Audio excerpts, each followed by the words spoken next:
let's go into the reading.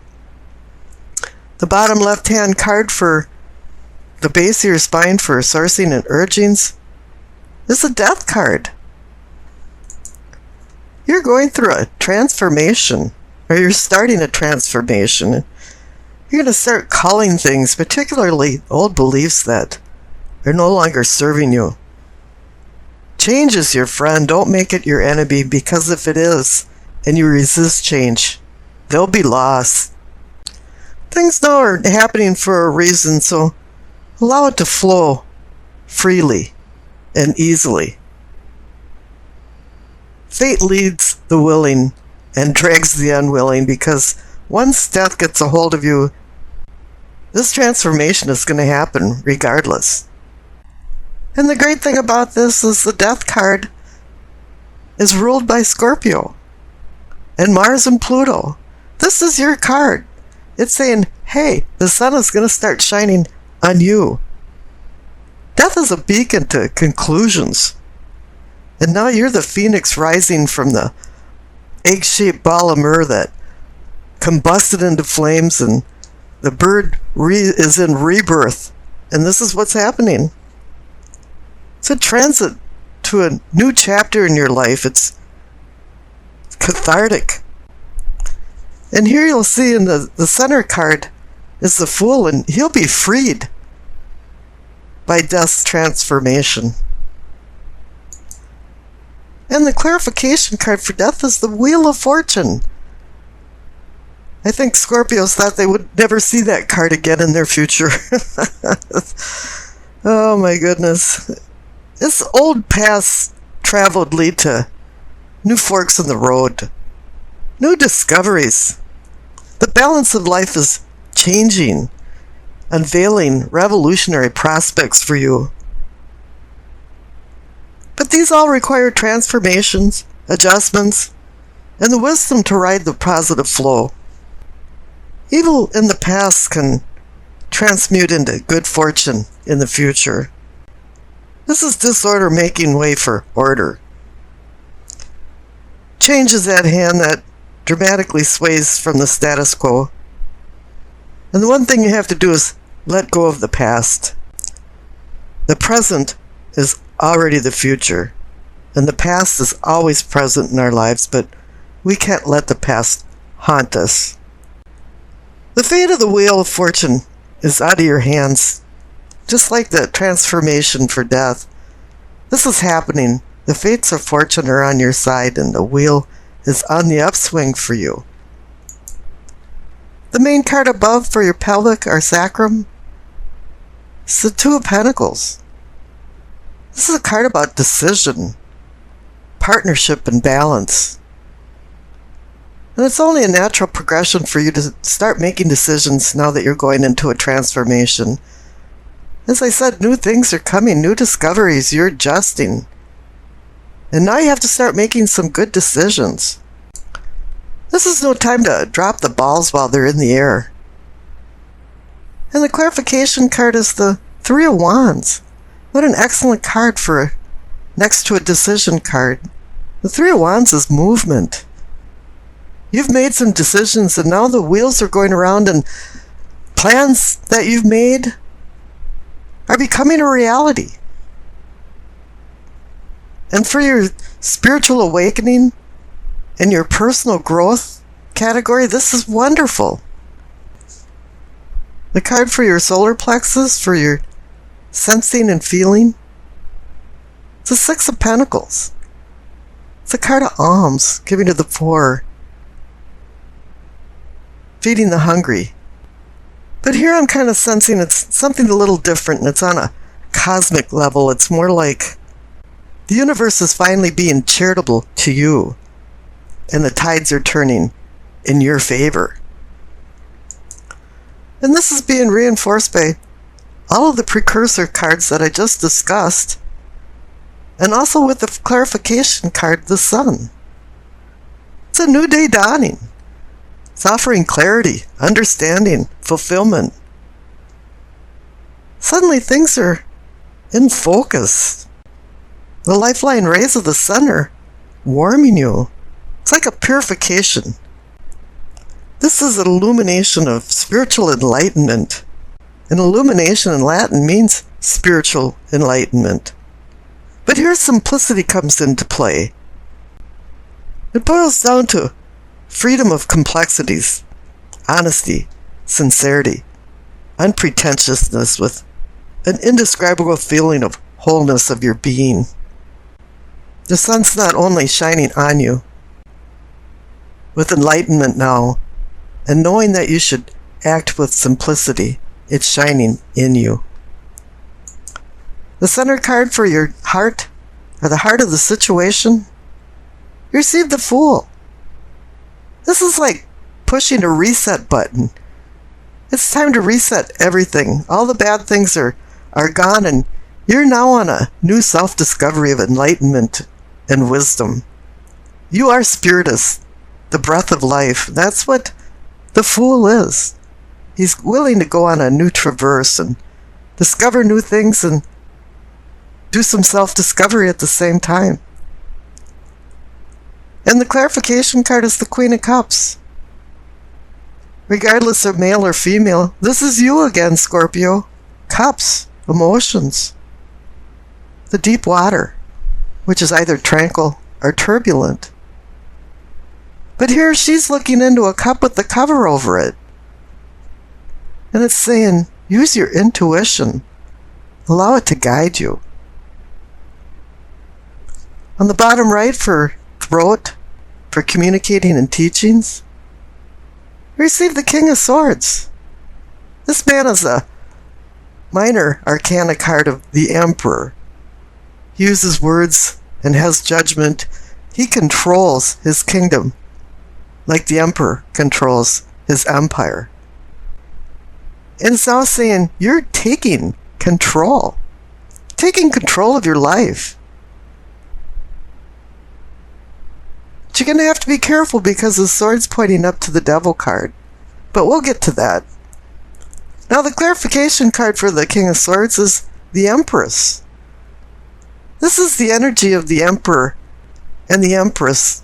The King of Swords is like the Emperor. It's just a minor arcana card. So you've got the inevitable couple of materialism. You have the Empress, which is Alamada, the mother of all, the nurturing mother, Mother Earth, the one that oversees your senses, brings fertility and beauty, opens up new projects because of this fertility. And she's paired with the King of Swords, the smaller paternal father, the one that runs his kingdom like a father runs his home. And this is an excellent yin and yang balance of male and female. Up above in the third eye, or what you're seeing and envisioning, is the Devil. This would be bondage, hedonism, some type of addictions, maybe a denial, pitfalls for the shadow self. There's some choices to be made here, and it wants you to slow down. It wants you to think, not get tangled up in a web of problems. You're finally feeling some freedom and opportunities. And the clarification card is the Knight of Pentacles. I like this guy. He trots along real slowly, and typically he accumulates things as he goes along, so that in reality he becomes very wealthy. And here this card is saying to slow down. Don't let the devil get a grip on you. Face your fears and overcome them. Now up above, the crown for knowing and understanding is the High Priestess. She's bringing a cosmic connection to this all, and here the Queen of Cups is down in the heart of the matter. She's connected to that because they're both about intuition. But the Queen of Cups is about an earthly plane, and the High Priestess is about a celestial plane. And the High Priestess always whispers to us very subtle messages, and we have to slow down in order to hear them. The clarification card is the Queen of Wands. typically she's the one that forces you to look at where you came from, where you're at now, and where you want to go, and connect them to consequences. And with the Devil card underneath, that may be one of the reasons that she showed up there. But another one is that you should have a posture of undistracted calm. Don't get tricked into impatience. It's telling you to mellow out and don't become annoyed at irritating things. And she's also more like an earthly seer for ambition, determination, growth, and inner strength. And this connects to the past card on the bottom left, the Strength card. I usually think of this as taming of the beast and identifying the beast within other people, but I'm kind of looking at it differently, that you were more taming the adversities of the cosmos and the universe and what the cosmos and the universe handed to you.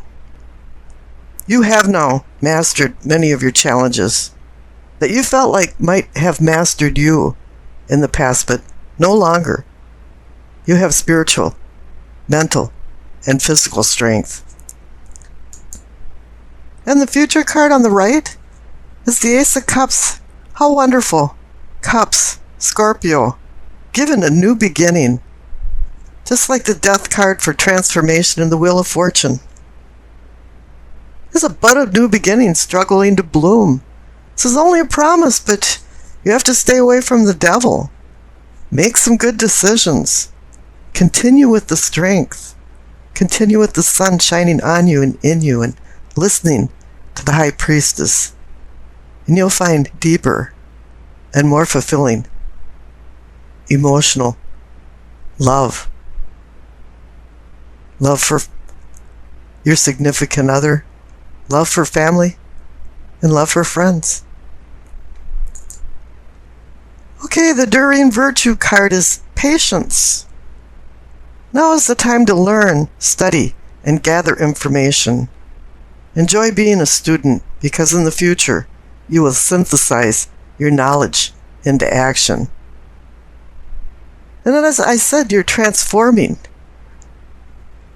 You're not there yet, and plus you're just given the Ace of Cups as a promise. You're moving on. This is the new beginning. And it is time to study and gather information and learn as much as you can, because that's going to bolster any decisions you make. But let's see what's going on in your reading. The center cards for your present, you receive the Ace of Wands and the Queen of Cups. The Ace of Wands marks a beginning, an inspirational, creative beginning. It's about undertaking fruitful endeavors. It's like heaven's giving the earthly plane a message of good fortune. And it really is time to take advantage of this auspicious time. Auspicious time of change. Firmly grip the wand and take your life's direction into your own hands. And the Queen of Cups is personifying you. She showed up also in your April reading to say, hey, I'm here. And it's telling you to listen to your intuition. Listen to your inner voice. And connect with your true feelings, and make sure you're listening to your gut feelings.